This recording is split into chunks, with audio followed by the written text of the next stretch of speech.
ජීවිතේ නිවැරදිව තේරුම් අරගෙන අදහස් වලින් රූපයෙන් ගතිගුණ වලින් සමානකම් තියෙන දෙදෙනෙක් එකතු වීමේ අවසානය නීත්‍යානුකූලව සිදුවන එකට අපි කියනවා විවාහ වෙනවා කියලා.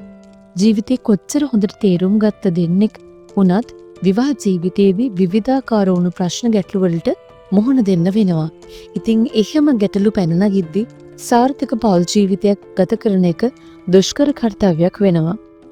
සැකය හරිම සරල අකුරු තුනකින් හැදුණු අකුරු තුනක් වුණත් ඒකේ අර්ථය අපේ මුළු ජීවිතේම අඳුරට ඇත දාන්න තරම් පුළුවන් අති ප්‍රබල වචනයක්.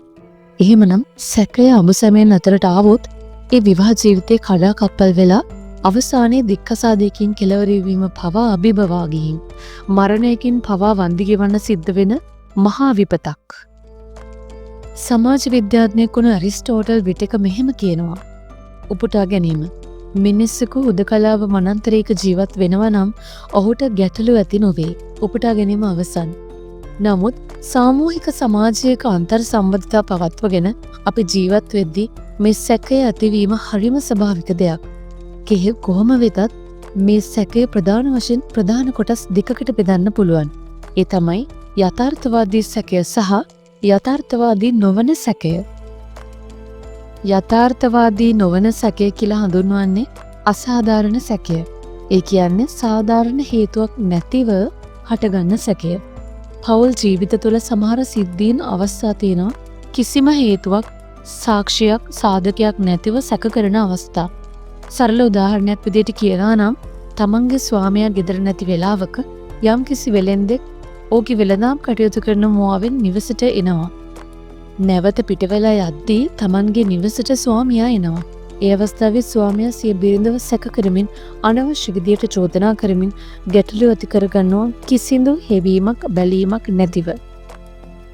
ඉතින් සැක කරන්න සාධාරණ හේතුවක් නැතිව කිසිම අවස්ථාවක තමන්ගේ සහකාරී හෝ සහකරුවා පිළිබඳව සැක කරන්න එපා. එහෙම වුණොත් වෙන්නේ අනවශ්‍ය ගැටලු ඇතිවෙලා ඔයාගේ මුළු ජීවිතේටම ඒක බලපෑමක් ඇති වෙන එක තමයි. එහෙනම් මේ සාධාරණ සැකය කියන්නේ මොකක්ද? අපි එදිනදා ජීවත් වෙන්නේ අපි ඇසුරු කරන අය ගැන විශ්වාසය තියාගෙනනේ. විශේෂයෙන්ම සැමියා සහ බිරිඳ අතර පුදුම තරම් විශ්වාසයක් ගොඩනගාගෙන තමයි විවාහ ජීවිතය ගත කරන්නේ. මේ විවාහය එහෙම නැත්නම් මේ විශ්වාසය සුළු වශයෙන් හරි පළුදුවන දෙයක් සිද්ධ වුණොත් ඒක සාධාරණ සැකයක් ඇති වෙන්න හේතුවක් වෙනවා. Taman විවාහ දිවිය ගත කරන්න කියලා ඔයා තෝරගත්ත වගේ ස්වාමියා හෝ බිරිඳ වේවා ජීවිතේ ලොකු දුරක් යන්න ඔය දෙන්න ඒ හයියෙන් අල්ලගත්තත් කවදාවත් මොන ප්‍රශ්නයවත් අත්හරින්න එපා. දෙන්නම එක හා සමානව එකිනෙකාට අවංක වෙන්න ඕනි. එහෙම වුණොත් සැකේ කියන විස බීජයට ඔයාගේ පෞල් ජීවිතයට එන්න බැරි බව නම් නොඅනුමානයි.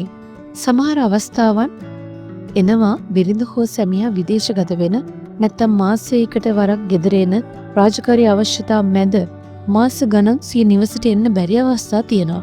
ඉතින් එවැනි අවස්ථාවලදී අපි අවංකවම අපේ හික්මීම තියාගෙන අනවශ්‍ය විදිහට වෙන කෙනෙක්ගේ පහස සොයාගෙන යන්න ගියොත් සමහර විට අපේ දරුවන්ට පවා ඒ වයින් වන්දි ගෙවන්න සිද්ධ වෙනවා. ඉතින් හික්මීම කියන දේ අත්‍යවශ්‍යම කාලයක තමයි ඔයත් මමත් ජීවත් වෙන්නේ. මොන ප්‍රශ්නේ ජීවිතේට ආවත් අඹු සැමියන් විදිහට බොහොම ශක්තිමත්ව එකා වගේ හැම දෙයකටම හැම අභියෝගයකටම මුහුණ දෙන එක තමයි ජීවිතේ කියන්නේ. එතකොටයි මේ ගමන මේ ජීවන චාරිකාව ලස්සන වෙන්නේ. එහෙම ඉද්දි කිසිම අනවශ්‍ය බලපෑමකට අපි කඩා බිඳ දාන්න අපිට ප්‍රශ්න ගේන්න බෑ. තමාට තමා අවංකව ජීවත් වෙන්න.